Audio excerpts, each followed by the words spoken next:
कल्पना कीजिए, एक ऐसा घर जो आपका तो है, पर उस पर आपका कोई अधिकार नहीं।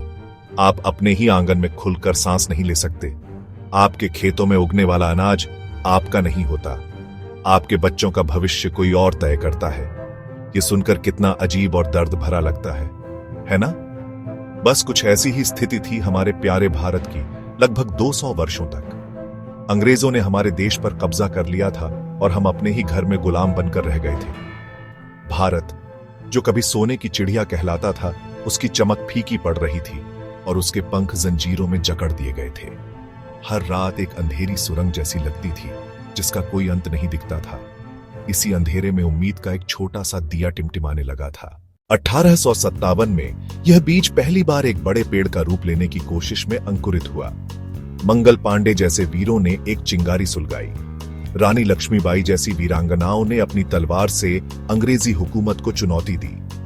इसी सोच ने कांग्रेस जैसी संस्थाओं को जन्म दिया, जहां पढ़े लिखे भारतीय एक साथ बैठकर देश को आजाद कराने के रास्ते खोजने लगे। भारत माता की कल्पना ने जन्म लिया, एक ऐसी मां जिसके करोड़ों बच्चे उसकी जंजीरों को तोड़ने के लिए बेचैन थे। तब भारत की धरती पर एक ऐसे महापुरुष का आगमन हुआ जिसने संघर्ष के मायने ही बदल दिए। उनका नाम था मोहनदास करमचंद गांधी। उन्होंने हमें एक ऐसा हथियार दिया जो दुनिया में सबसे शक्तिशाली था, सत्य और अहिंसा। गांधी जी ने साबरमती आश्रम से दांडी तक पैदल यात्रा की और समुद्र के पानी से नमक बनाकर अंग्रेजी कानून तोड़ा। इस एक आंदोलन ने पूरे देश को जगा दिया। हर जगह लोग नमक कानून तोड़ने लगे। लाखों लोगों को जेल में डाल दिया गया, पर किसी ने हिम्मत नहीं हारी। इनमें सबसे चमकता हुआ नाम है शहीद ए आजम भगत सिंह का। भगत सिंह और उनके साथी बहुत कम उम्र के थे, पर उनके सपने बहुत बड़े थे। भगत सिंह और बटुकेश्वर दत्त ने दिल्ली की सेंट्रल असेंबली में बम फेंका। बम फेंकने के बाद वे भागे नहीं, बल्कि इनकलाब जिंदाबाद के नारे लगाए। चंद्रशेखर आजाद ने कसम खाई थी कि वे कभी भी जीते जी अंग्रेजों के हाथ नहीं आएंगे। जब उनके पास सिर्फ एक गोली बची तो उन्होंने मातृभूमि के लिए अपने प्राणों की आहुति दे दी। ये नौजवान तारे की तरह थे जो बहुत कम समय के लिए चमके, पर उनकी रोशनी ने पूरे देश को सदियों तक रास्ता दिखाया। भारत की आजादी की लड़ाई सिर्फ पुरुषों ने नहीं लड़ी थी, महिलाओं ने भी कंधे से कंधा मिलाकर, बल्कि कई बार तो उनसे भी 2 कदम आगे बढ़कर हिस्सा लिया। अरुणा आसफ अली ने मुंबई के ग्वालिया टैंक मैदान में तिरंगा फहराकर अंग्रेजों को खुली चुनौती दी।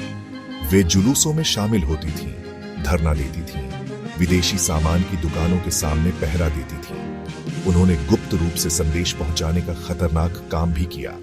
उन्होंने अपने बच्चों के मन में देशभक्ति के बीज बोए। आजादी की इस कहानी में उनका योगदान सुनहरे अक्षरों में लिखे जाने योग्य है। 14 अगस्त की आधी रात को जैसे ही घड़ी की सुइयों ने 12 बजाए, भारत 200 साल की गुलामी की जंजीरों को तोड़कर आजाद हो गया। उस रात दिल्ली में बारिश हो रही थी। पंडित जवाहरलाल नेहरू ने अपना प्रसिद्ध भाषण दिया। आधी रात के इस घंटे में जब पूरी दुनिया सो रही है, भारत जीवन और स्वतंत्रता की ओर जाग रहा है। दिल्ली के लाल किले पर वहां पहली बार भारत का अपना झंडा, हमारा प्यारा तिरंगा फहराया गया। ये करोड़ों भारतीयों का सम्मान था जो आसमान को छू रहा था। देश के हर गांव, हर शहर में लोग सड़कों पर निकल आए थे। यह दिवाली से भी बड़ी दिवाली थी, ईद से भी बड़ी ईद थी। यह आजादी का त्योहार था। आजादी सिर्फ एक अधिकार नहीं है, यह एक बहुत बड़ी जिम्मेदारी भी है। यह जिम्मेदारी है उस सपने को पूरा करने की जो हमारे स्वतंत्रता सेनानियों ने देखा था। यह जिम्मेदारी हम सब की है। जब हम अपने काम को पूरी ईमानदारी से करते हैं तो हम देश को मजबूत बनाने में अपना योगदान दे रहे होते हैं। आज हमारी लड़ाई किसी बाहरी दुश्मन से नहीं, बल्कि हमारे अंदर की बुराइयों से है।